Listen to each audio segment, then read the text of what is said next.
It took a year and a half. 1.5 years. Yeah. So it wasn't an immediate decision. I got a job in an advertising agency. Okay. And I turned it down because I was getting married. Well, you got married pretty early then. So for people like me, I didn't get married till like 29 years of age. That was when I got married. How to find the right person? He was doing his last year of engineering when I joined for my MBA. So what exactly were the things you were looking at on? Let's start with that.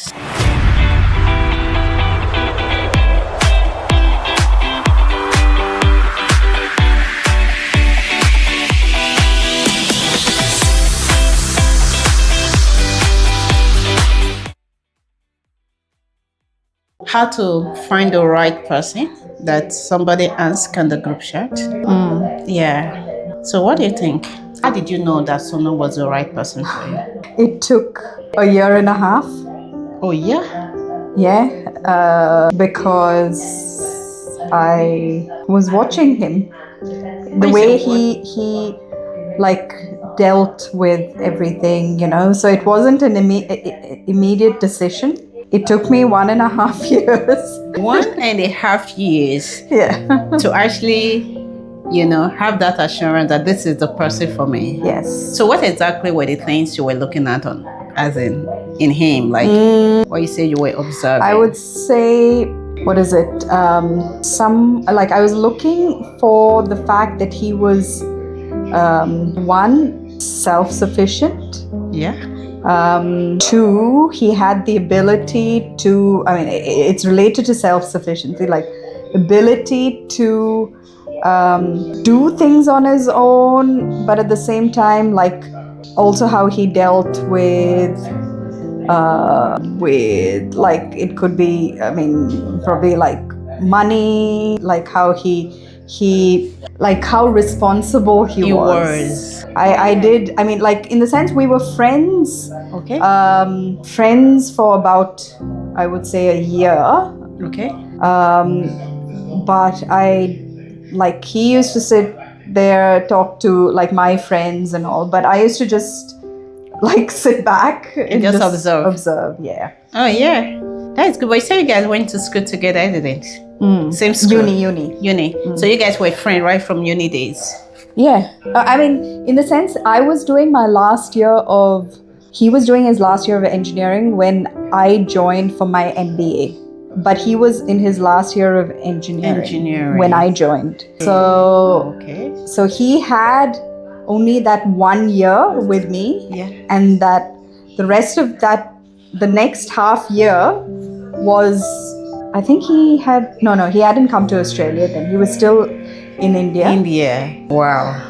Like some persons would say, there are things to look at for a man that truly fear God. Was that one of the factors you look at? Yeah, it was. Obviously at that stage, I did believe in God and stuff like that. But obviously he was like a Christian, like our families were Christian and stuff like that. So it was a thing, but yeah, definitely that would be the priority, more than anything else. Yeah. But what I feel is rather than jumping, especially when it comes to marriage, you can't, just, take a really hasty decision. You've got to just take it easy, it's not that you have to have a relationship right then and there. You can be friends, and see if it works out or not, kind of thing. Yeah. Take it easy with yourself. Don't rush into it, Yeah, it's easy for us to say that because we're on the other end. I wanted to say that. That go on the other side right now, But when you're on the other side, and mostly when you think that, oh my God, time is catching up with me. Yeah. You know what I mean? But I think even at that, we'll still say people should take it easy with themselves, because it's better to be a single person and you're happy. Yes. Than being in a marriage and every day of the marriage you regret it. Absolutely. Yeah. Right? So it's still the same thing. Whether you're the other side of the discussion at this moment, maybe you're not married, you know, you feel time is running out. Because I know at the time, I think I was at that space. Because I didn't get married. I'm not one of those that got married at 20 something. I think I got married at 29, 30 years. So I would say I was on the other side too at that time. But I think in all of it, just to be very prayerful, right? What do you think? Yeah, I literally started praying for my husband from the time I would say I left school. So 18 years old, although you should be praying prior to that even. And then I met Sunil like 23 and got married 24. Yeah, so you got married pretty early then. Yeah, that was good. Because for people like me, I didn't get married till like, I think, till 29 years of age. That was when I got married. But it depends on your circumstances, you know, with career and everything.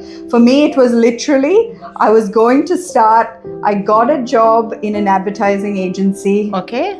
And I turned it down because I was getting married. Oh, yeah. And moving to Australia. To Australia too, yeah.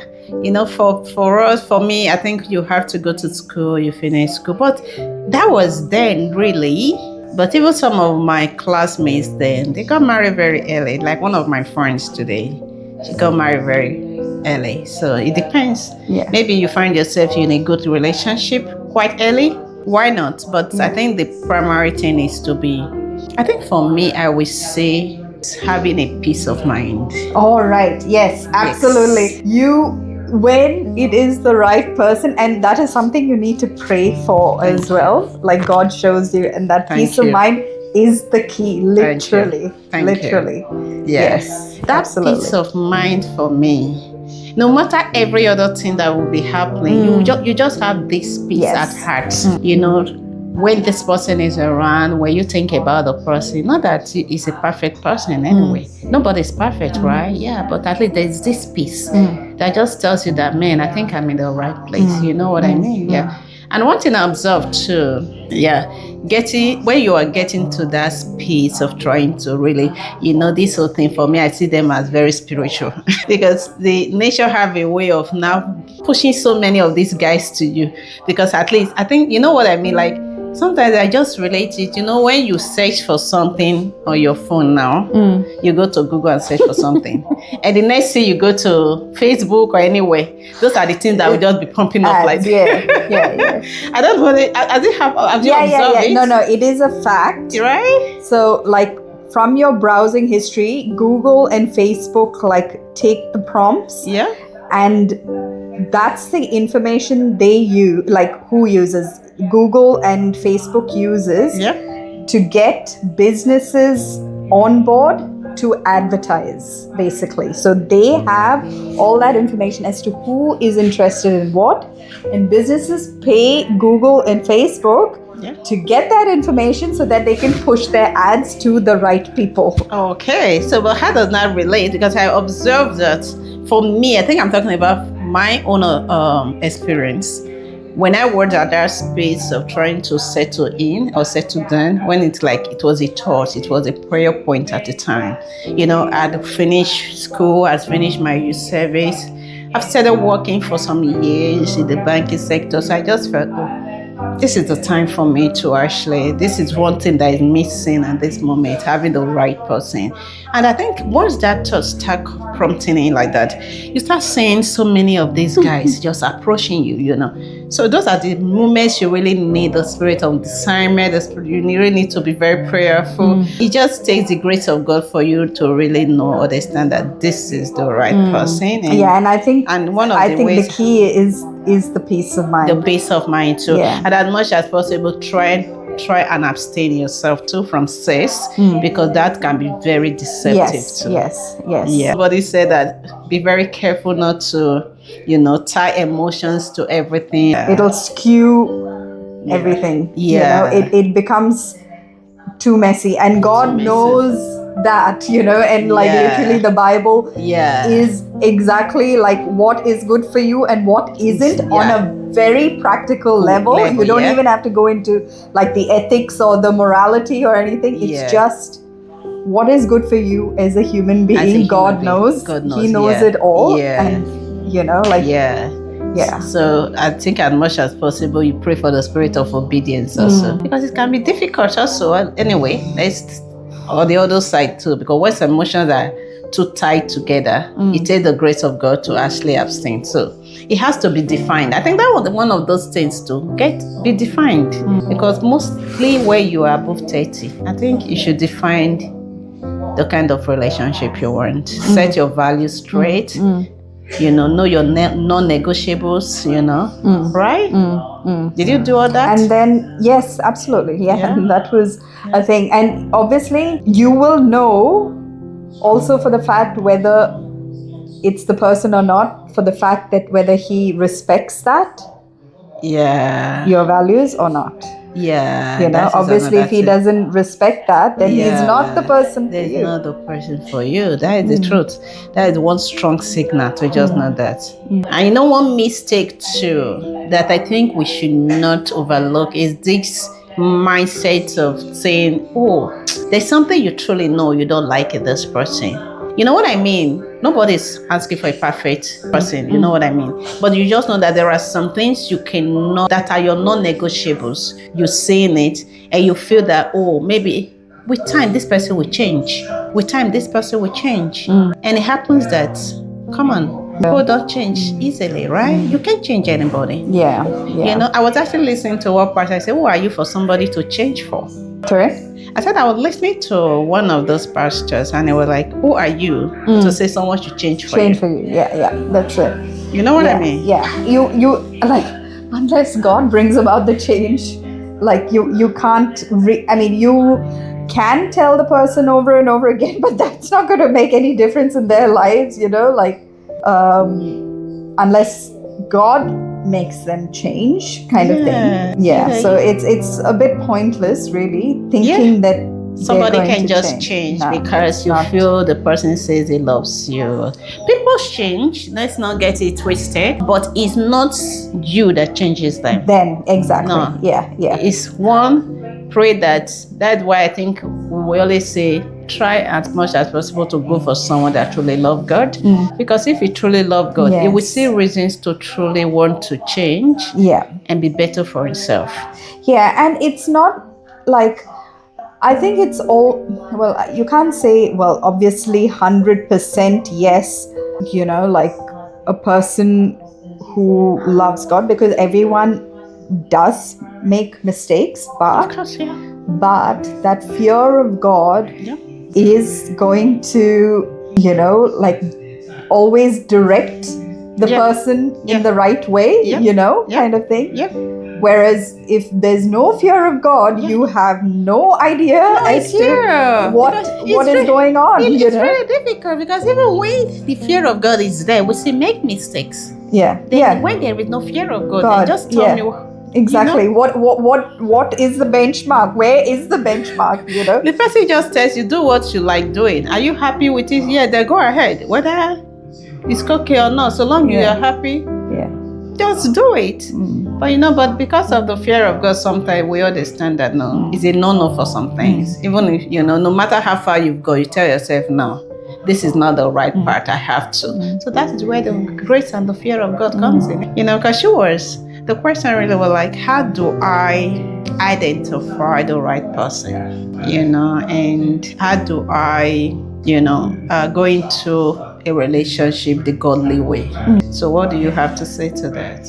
Well, so it's, first of all, I think, like as a mother, I obviously started praying for them, their future husband, when they were younger.